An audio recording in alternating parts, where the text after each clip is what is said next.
everyone. I'm Catherine Herridge in Washington, and thanks for streaming. Here's a look at the stories we are following right now. I think the court misinterpreted the Constitution. President Biden reacts after the Supreme Court derails his student loan forgiveness program. We have new analysis on the decision and whether the White House has run out of options. We'll also take a look inside how airlines are handling the holiday weekend travel after a week of flight delays and cancellations. Plus, but I've been looking for this all my life. Harrison Ford is back and better than ever at 80 years old. We have more on his new Indiana Jones and other summer blockbusters. But first, the Supreme Court issues two major rulings Friday. Both decisions reflect the conservative-liberal split on the court. Conservative justices struck down President Biden's student loan forgiveness plan while also setting a new limit on the power of the executive branch. The court also ruled on a First Amendment case involving whether creative businesses can refuse service to LGBTQ+ customers.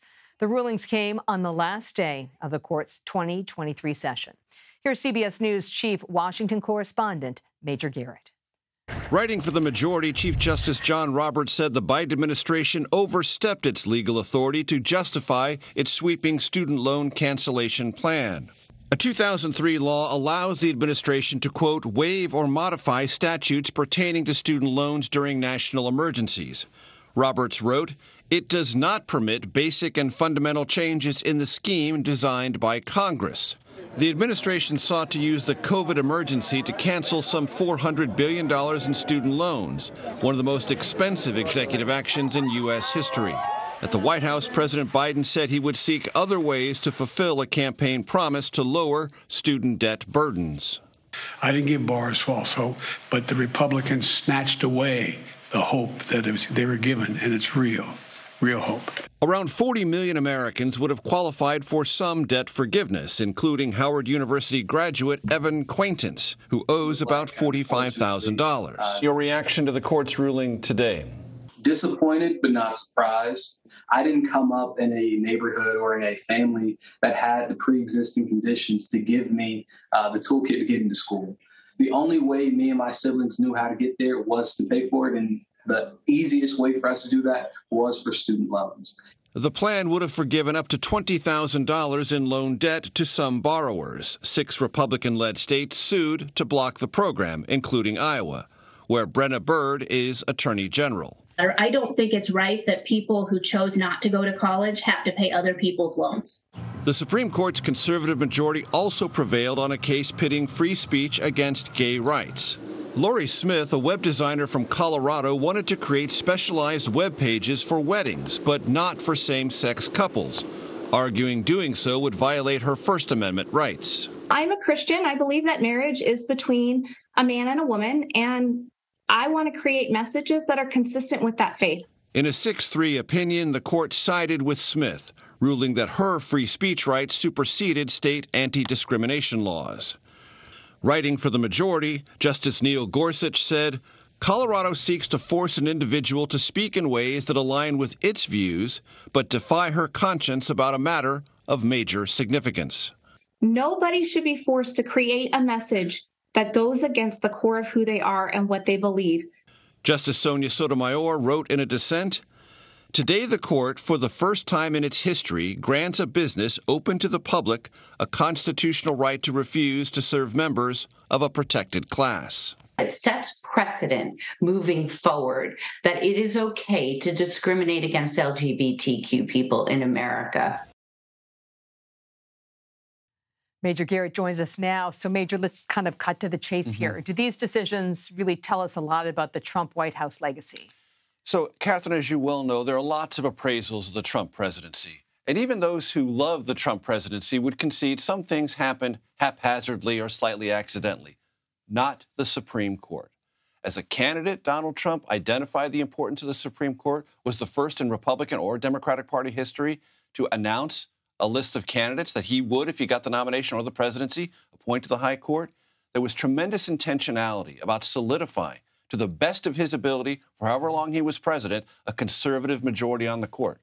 3 justices that now comprise a 6-seat conservative majority on that court reflect that intent from President Trump. And that legacy, it flows through the Dobbs decision. It flows through the end of affirmative action. It flows through the student loan decision. It flows through deciding on behalf of religious liberty and free speech against the state anti-discrimination law in Colorado. All of those decisions, which are very high profile, they're marquee decisions for conservatives across this country, reflect that advocacy first by candidate Trump, then confirmation during his presidency. And just to state the obvious, you're talking about a group of individuals who are relatively young, who will be on this court for decades, really set the direction for the country from the judicial branch, even if that's in conflict with what's happening in Congress or sort of among the public sentiment. Right, and the composition of the court matters not only in rulings from the court, but what the court decides to rule on in the first place. What are its interests? What does it want to bring before the court?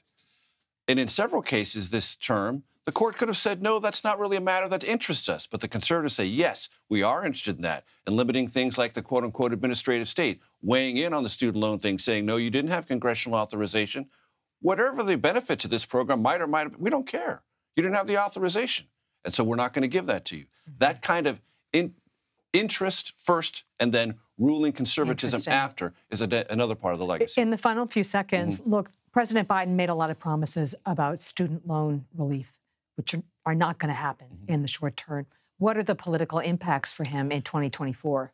Catherine and I talked to a gentleman named Evan Quaintance, who is a recent graduate of Howard University, big fan of this, was expecting the court to rule against it. I said, are you going to hold President Biden accountable politically? He goes, no, he gave it a good effort. He really did. I just hope we can figure out a way to make the court better. I talked to the Attorney General of Iowa, Republican, part of the suit to stop this. I said, what about your constituents who could have benefited? She goes, you know what? It doesn't matter.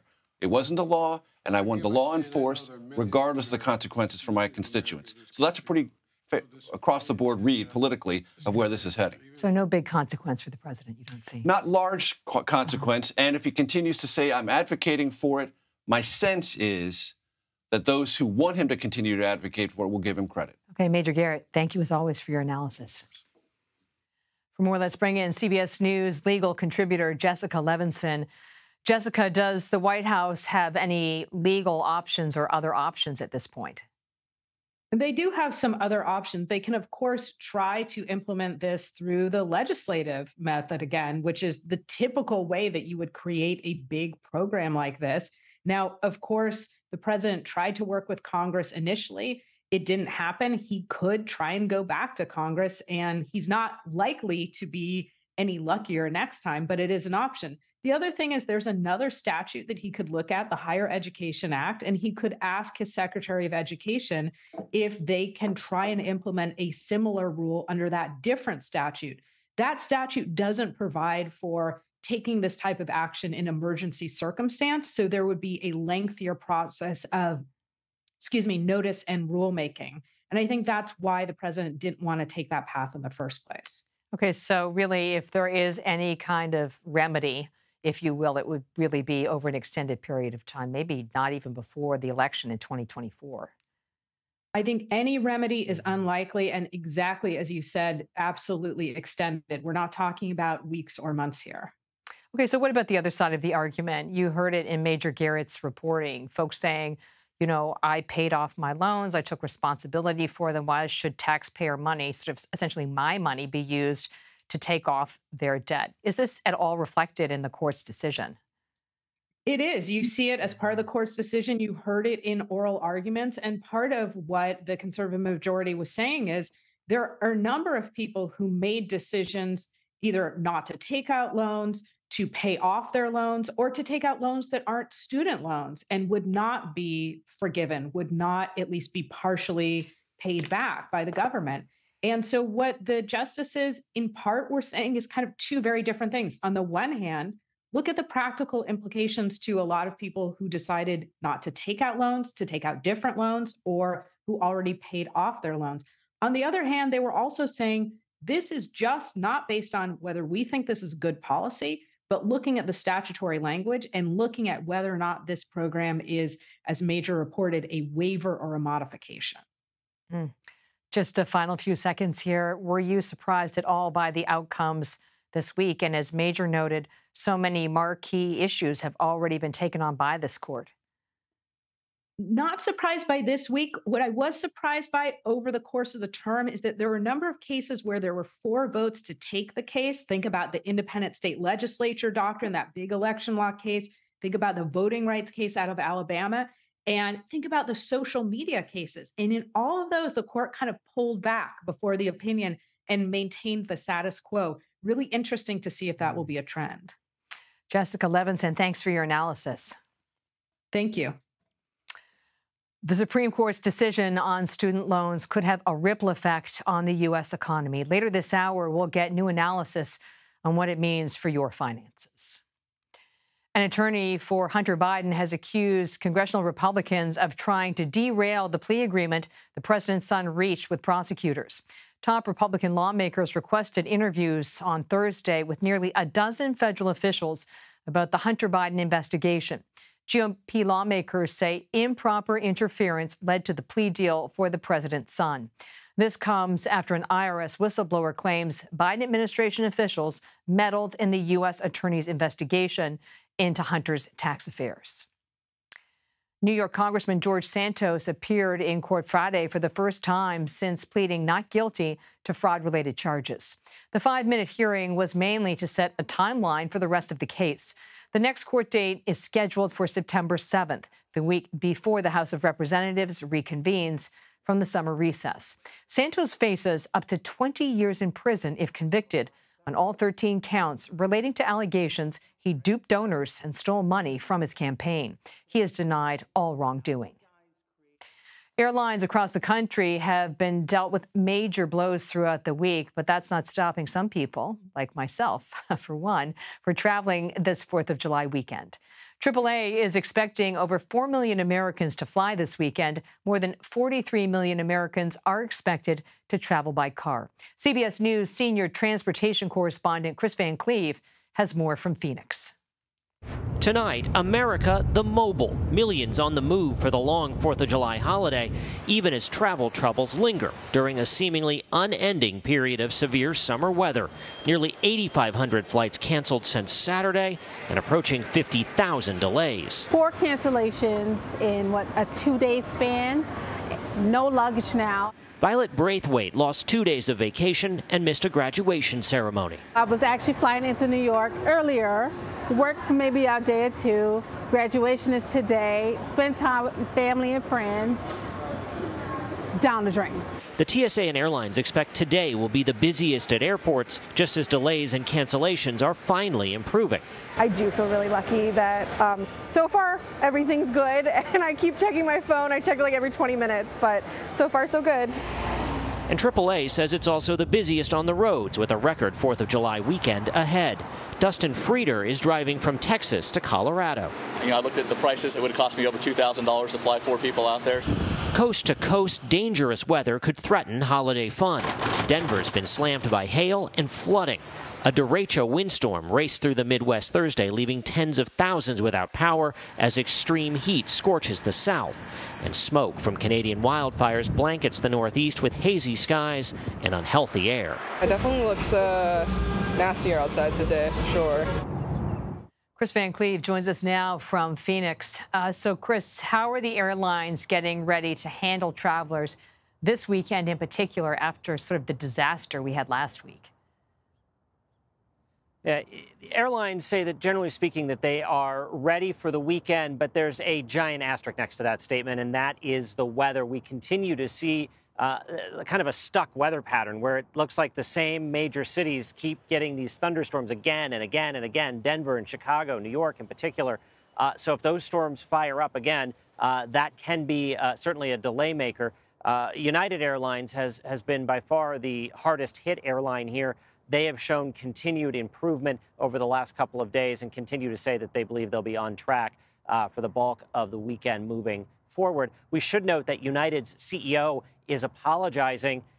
He was in New York, got stranded, couldn't get a seat on a plane, so he chartered a private jet while the airline was canceling hundreds of flights a day to fly to Denver. He is now apologizing, saying he should not have done that. Not a good look. And was United hit so hard because of their hubs? Is that what the issue was? Yeah, so United was pretty critical of the FAA on Saturday for reducing flights in and out of Newark, and that sort of started the snowball. But really, this was weather just almost completely incapacitating their New York hub at Newark Airport. Their hubs in Denver and Chicago also saw significant delays. And when you start just taking out 2 or 3 major hubs, it's very hard to operate. So they sort of were in the wrong place at the wrong time, more so than the other airlines here, for sure. For sure. Chris Van Cleave, thanks for your reporting all week. Thank you. Sure thing. And if you're heading to the eastern U.S., you may have to hold off for those backyard barbecues due to some severe weather that's pushing in. For the holiday weekend forecast, here's meteorologist Chris Bruin from our partners at the Weather Channel. All right, as we get into the weekend before the 4th of July, a lot of people on vacation or maybe heading out to visit friends and family or go to the beach, the mountains, the lake. We're going to have storms, significant storm potential here too with severe weather, especially damaging wind potential from the Ohio River Valley. In fact, some of those same places that are still without power on 2-3 days after the event are in that threat zone for the likelihood of damaging wind potential and all severe threats, including hail. So that's something we'll watch. Damaging winds really the biggest threat along that I-70 corridor. Does expand a little farther west, eastern Missouri, including St. Louis, through much of Illinois and also parts of Indiana. Then on Sunday, we actually see it move further east. So this brings in parts of the mid-Atlantic like D.C. and Baltimore. And keep in mind, these storms are likely going to cause big travel issues at some of the big hubs here from the Midwest into the mid-Atlantic. And as far as rain goes, while generally speaking, we'll look at 1 to 2 inches, but isolated areas could be a bit more and cause the risk for flooding. Well, for more in-depth coverage, be sure to watch the Weather Channel on cable and now live on your favorite TV streaming device. Chris Bruin, thank you. Coming up, Hollywood may soon grind to a halt. The Screen Actors Guild could be joining WGA writers on the picket line. What a double strike would mean for the entertainment industry. Plus, there's a new turn in the case involving Creed actor Jonathan Majors. Entertainment lawyer joins us to explain what's happening next. You're streaming CBS News.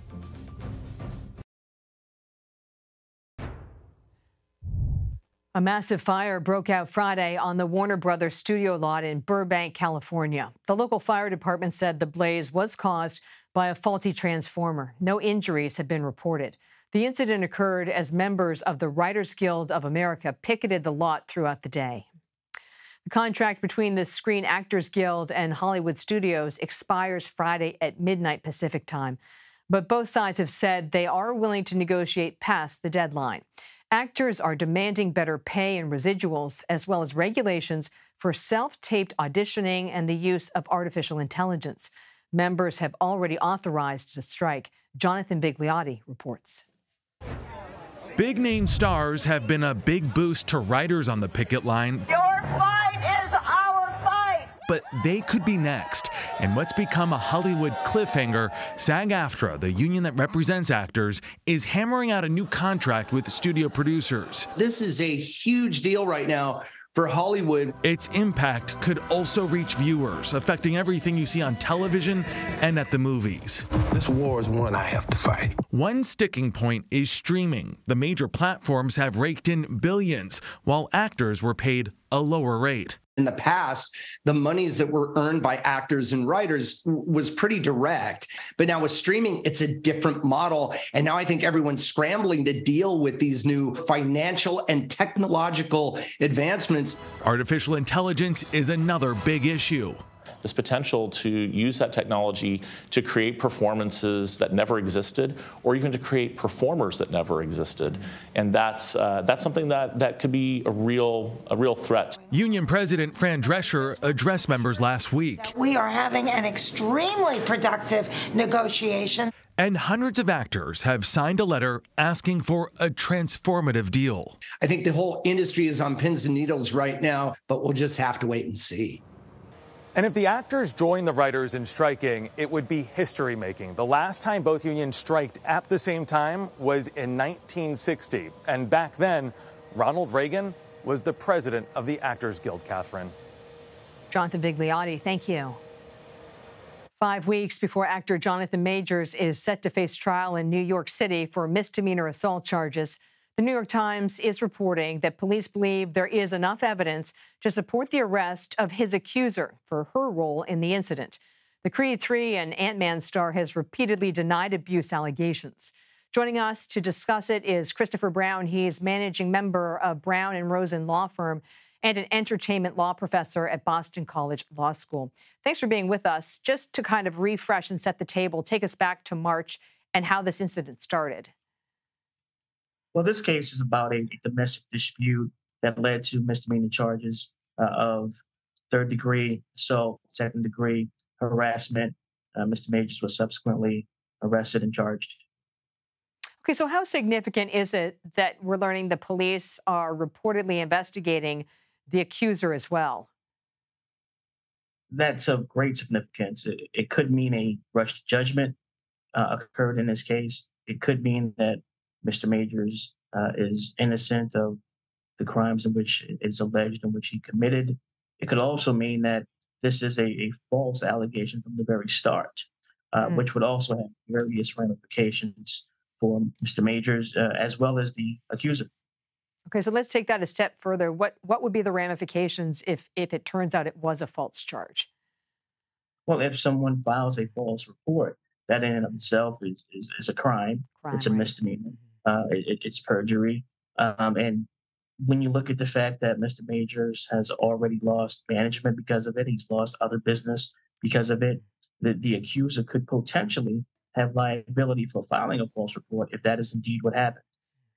Very serious thing to do. Okay, so let's move on. This week, Rolling Stone published an investigation alleging Majors had a pattern of physical and emotional abuse with other romantic partners and actors over a 10-year period. His lawyers tell CBS News the Rolling Stone article contains misrepresentations and, quote, many other falsehoods. Does this alleged pattern of conduct matter in the case? It may or may not matter in this case. I think the first thing is these individuals are going to have to come forward and give Mr. Majors an opportunity to defend whatever claims that they may be making. But in light of the present situation and the fact that the accuser may, in fact, be prosecuted here, the other witnesses or the other elements or the other crimes that he was alleged to have committed, I see them as irrelevant, at this particular moment. Okay. This is more of a Me Too type presentation that is being made, and he hasn't even had an opportunity to defend it. So in your career, with your expertise, have you seen a lot of very high-profile cases get to this point where the accuser is also under investigation? I'm coming back to that because what I'm hearing you say is that this is very concerning to you, and in your own words, may have been a rush to judgment. It may have been a rush to judgment. Here we are. We have a trial date set. We have an arrest.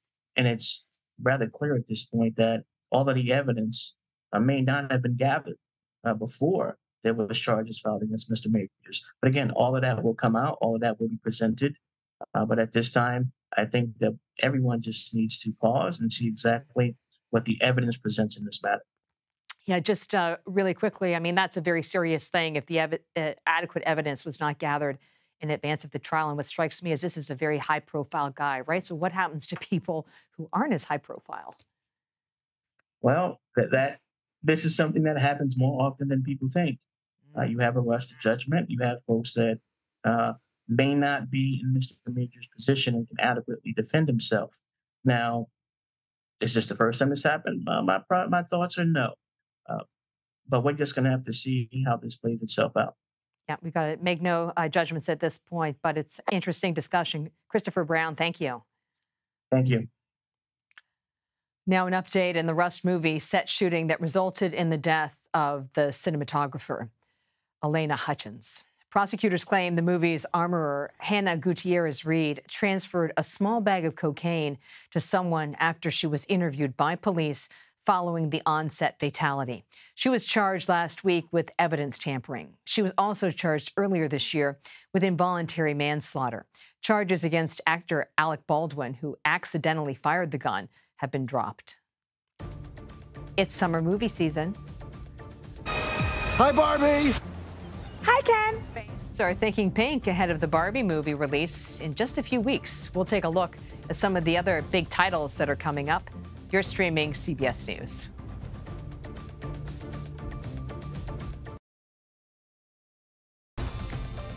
Welcome back to CBS News. I'm Catherine Herridge in Washington. Here's a look at our top stories.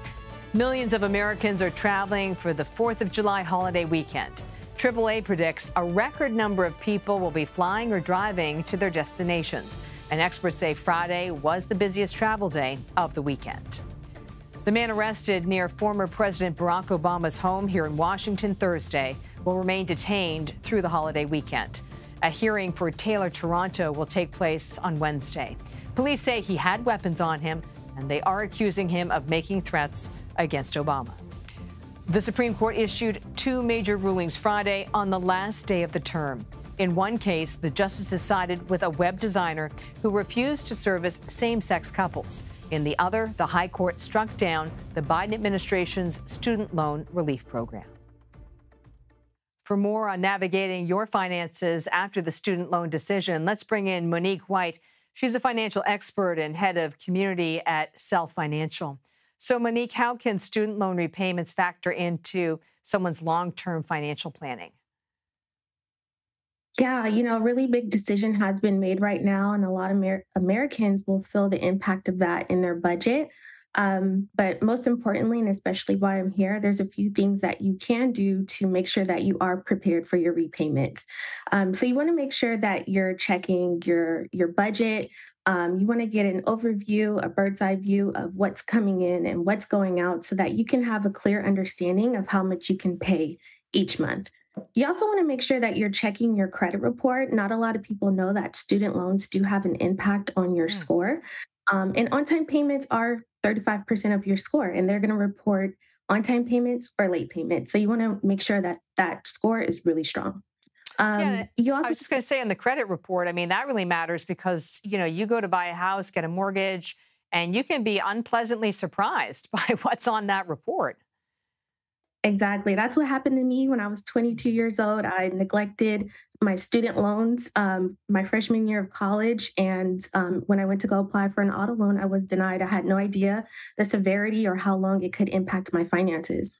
And it takes a long time to claw that back. I don't think most people realize that. It doesn't take long to really damage your score, but it really can take several years to rebuild your score as well. Yeah, it can be unforgiving completely. Okay, so let's get back to the student loans. How does student loan debt really hold back families? Yeah, I mean, for the past 3 years, a lot of people have not made any payments towards their federal student loan. So to come in with a brand new payment that could be anywhere from, $50 to $500, especially if things are tight, that can be really difficult to add that into your budget. And it can take away from, the essentials that you need every month. When you look at this big picture, what you often hear is that the student loan impact really prevents a lot of people from getting into home ownership, which is where most people are able to really accrue the most equity for the future.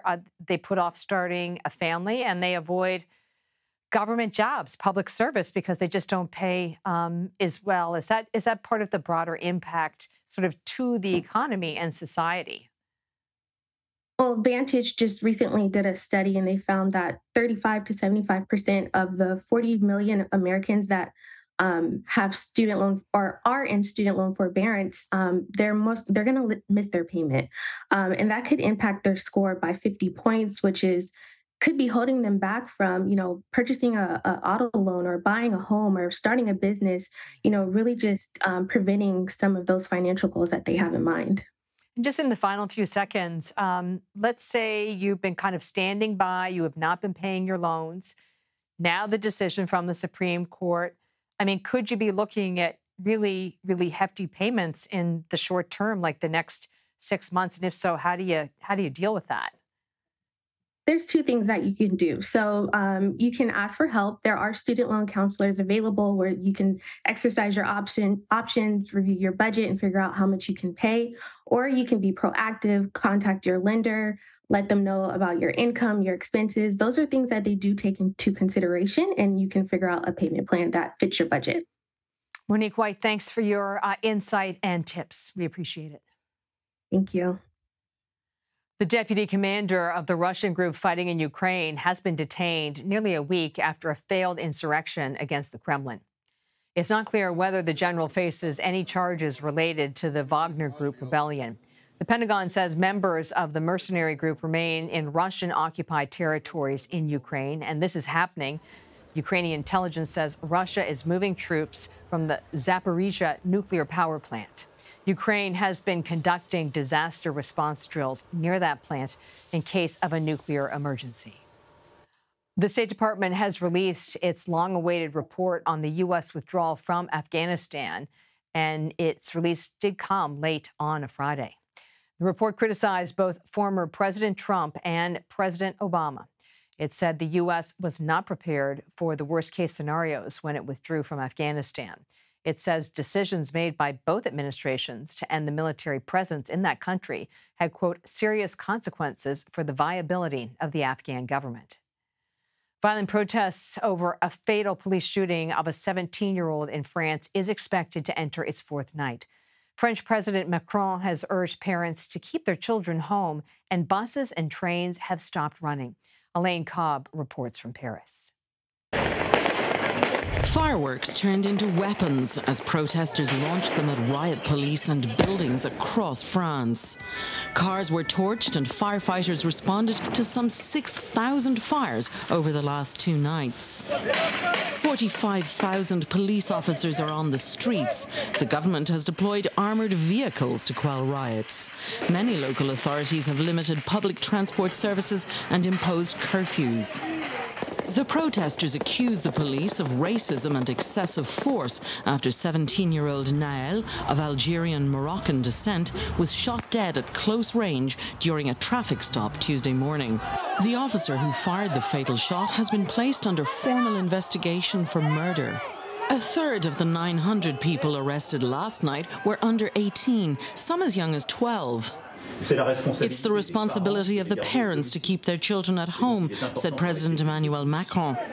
Nael's mother, who led a march in his memory Thursday, will bury her son tomorrow, amid fears of renewed violence then and through the weekend.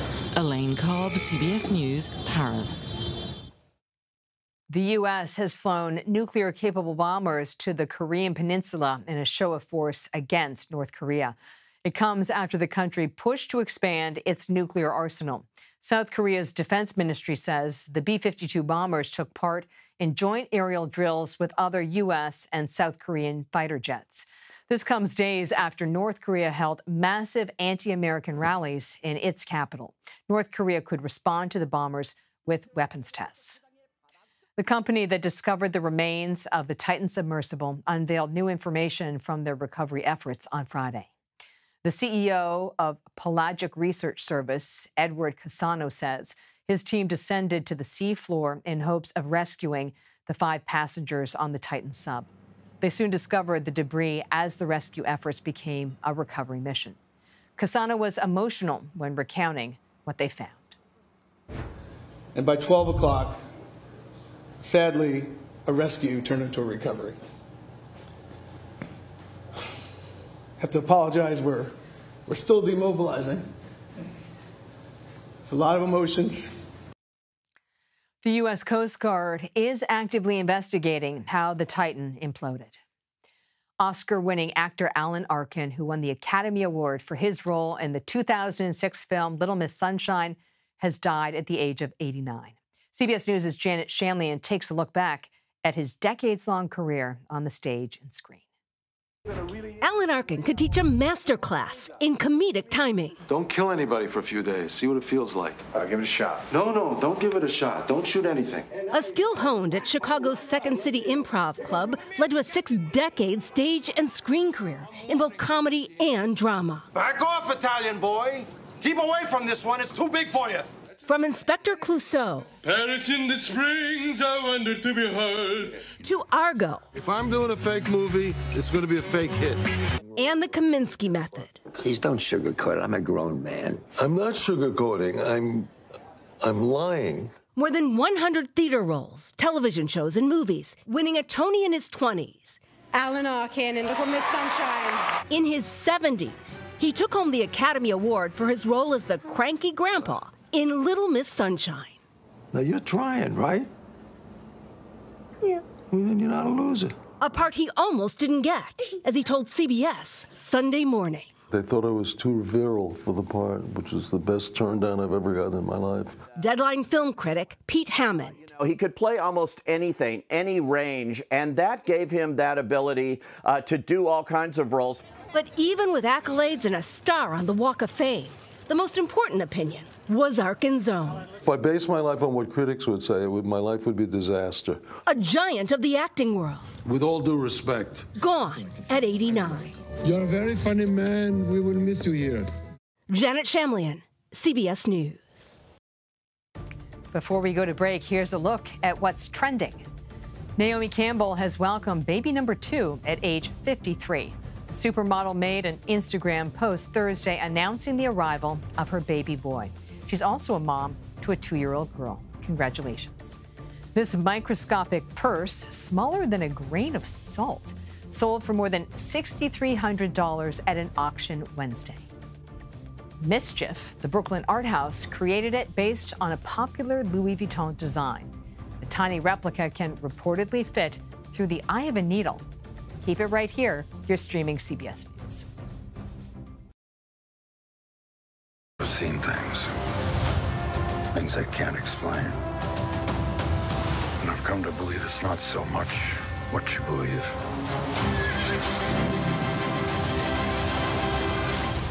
It's how hard you believe it.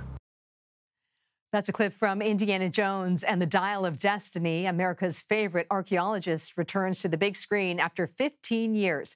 The 5th film in the franchise is only one of several highly anticipated movies being released this summer. Fandango says film buffs are also looking forward to Barbie, Oppenheimer, Mission Impossible: Dead Reckoning Part 1, and Haunted Mansion. Eric Davis joins us now. He is the managing editor at Fandango. So, Eric, why are we seeing this surge in movies with stars from the 80s like Harrison Ford, Tom Cruise, and Denzel Washington? You know, I don't know necessarily if it's a surge. You know, Denzel Washington, Harrison Ford, Tom Cruise, they've been making movies all these years. But one trend that I do think is interesting is just Hollywood leaning into multi-generational stories, not just franchises, but also actors and talent that have been around through the decades. Because I think that, you know, the more vested interest that the entire family has in an actor like Harrison Ford or a franchise like Indiana Jones, you know, the more opportunity they have for more people to go see the film. I think it's a reason why something like the Super Mario Brothers is our highest grossing movie of the year. It's because the entire family, multiple generations, had a vested interest in watching that film. I mean, I can't let it pass without saying that Harrison Ford is 80 years old and Tom Cruise is 60. I mean, it seems, I don't know, it seems surprising that these are the big marquee names. I think it is a little surprising that they are sort of, you know, the spearheading this summer movie season. But, you know, I also think that they are men who are attached to beloved franchises that audiences do not want to see leave us. And so, yeah, I think it's great. And I think it's also great to see older talent, you know, starring in these giant summer blockbusters. I think that's a great thing for everyone. Well, you know, you remember them from the early years, and then your kids kind of develop that affection for their talent sort of going forward. Okay, let's just talk about Barbie. To me, it's not a movie for me, but a lot of people are talking about it. Let's watch a clip. Some things have been happening that might be related. Cold shower, falling off my roof, and my heels are on the ground.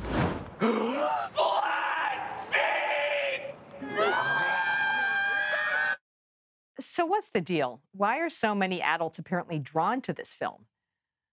Well, I think it's like the most iconic marketing campaign of the year. I mean, no matter where you look, you see something Barbie. Every other store in your local mall has a Barbie collaboration happening right now. And I think it's really smart because if you look at their marketing campaign, everything they're doing is immersing the person in the world of Barbie. whether it's a Snapchat lens or put your face on a Barbie poster or Airbnb, our Barbie dream house. You know, everything is immersing the person in the world of Barbie to the point where it's going to come out and you're going to feel like you have to go see this movie because it's been so much of me, but maybe a lot of people will. So what kind of revenues are the studios looking at this summer? I think it'll be healthy. It's always hard to predict what's going to hit, what's going to miss that was supposed to miss, but it hit. You know, as someone who has seen a lot of the films that are coming out for the rest of the summer, I feel really good about what is on the way. Surprisingly good films, especially as we get into August too. And so I think if you are a consumer sitting at home wondering about what's to come, I would say, as someone who has seen what's to come, you're in good shape. Well, wait a second. If you've seen what's to come, what do you think people ought to spend their money on this summer? The 2 or 3 that you think are the big ones.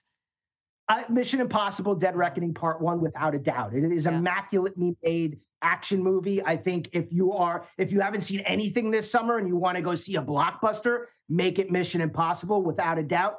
I also really love, to be honest with you, the Teenage Mutant Ninja Turtles movie that's coming out in August. That is great. I think it's a breath of fresh air.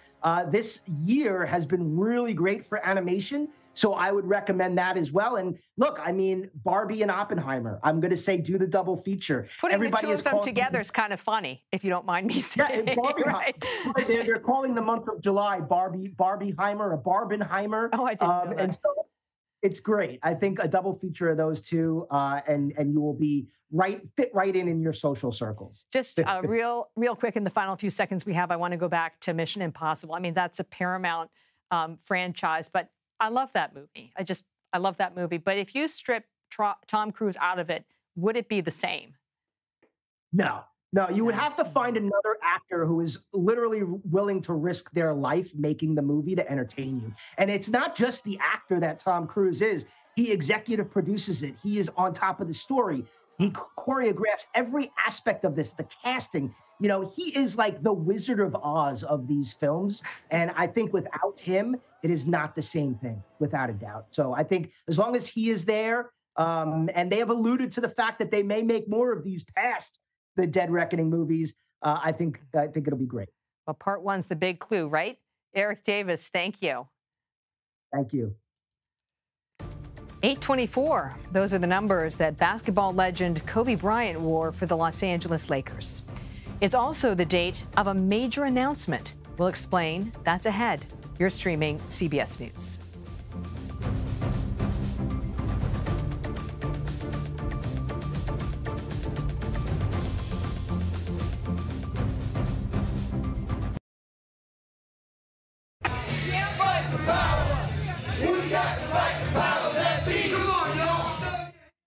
That was rapper Flavor Flav leading a crowd in his 1989 hit, Fight the Power. The rap icon was on hand as the Rock and Roll Hall of Fame opened its Hip Hop at 50 exhibit Thursday. The exhibit contains handwritten lyrics, iconic items like Salt-N-Pepa's jackets from the Push It video, you probably remember that, and never-before-seen artifacts from the likes of Grandmaster Flash and the Furious Five. You can visit the museum and this exhibit in Cleveland, Ohio. Nike is relaunching the signature shoe line of the late Kobe Bryant this summer. Nike's CEO announced Bryant's line will return on August 24th. That date is known as Mamba Day by fans as it represents the numbers he wore during his Hall of Fame career, 8 and 24. Nike's previous deal with the Bryant estate expired back in 2021 before a new deal was reached back in March of 2022. Thanks for spending the hour with us. I'm Catherine Herridge in Washington. Coming up next, it's 48 Hours. You're streaming CBS News. See you next time.